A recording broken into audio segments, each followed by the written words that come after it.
Morning po, ma'am.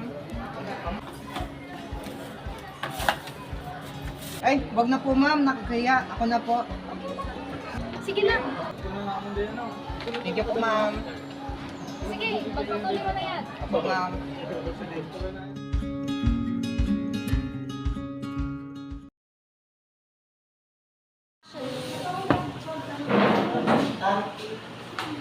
Mga tol, arat, kantin, nagugutom ako. Sige, mauna na lang kayo. Nang busog pa ako. Na. Hindi ka.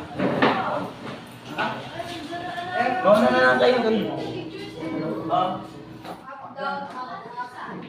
Kasi madalagi yun natin siya. Ito siya sa isa ka.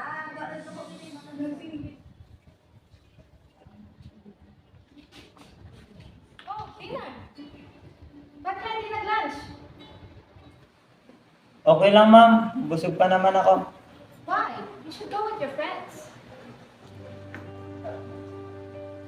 Oh, bakit? Bakit ba hindi ka mag-lunch? Okay lang, ma'am. Kung pumasaya na lang kasi yung pera ko eh. Ah, ano ba? Ito. Maliit lang to, pero Wag na po, ma'am. May pumasaya pa naman ako eh. hindi na. Naku, ma'am, wag na po.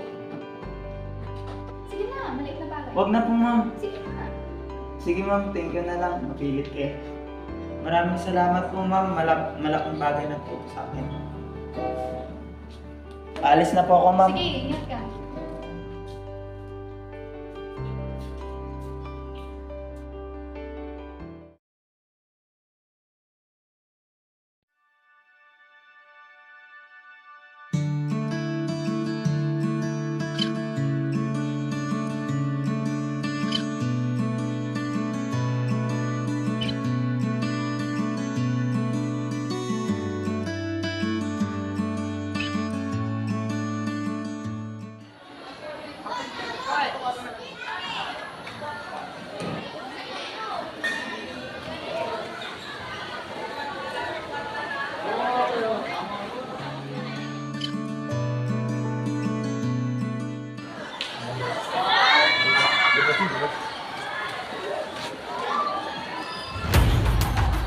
Ano ba ang problema mo? Ano ba ang problema mo? Hindi nag-away. Bahala ka dyan. Ano ginagawa nyo?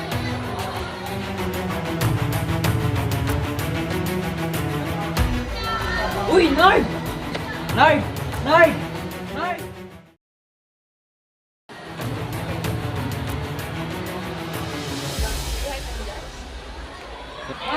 Ma'am! Dali, Nard! Nahimatay! Bakit? Ano nangyari? Sino yun? Yung estudyante ko. Sige, patagalan natin. Sige.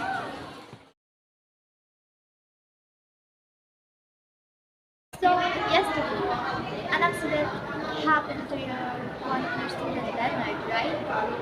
It turns out he had a condition that needs medical attention. Have you informed Leonard's parents? I have, but they said they are lacking financial to cure their son. What a shame. What if we ask some of your students to help their classmate by donation? Even just a little. Great idea! I would gladly ask my student for help.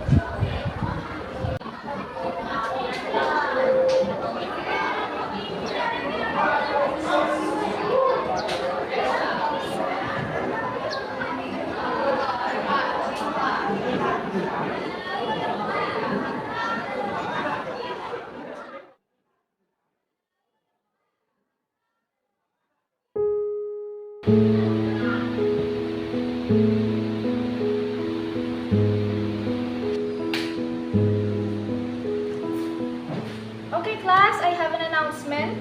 So yesterday, our fellow classmates have been hospitalized very badly. So I want you to take this seriously.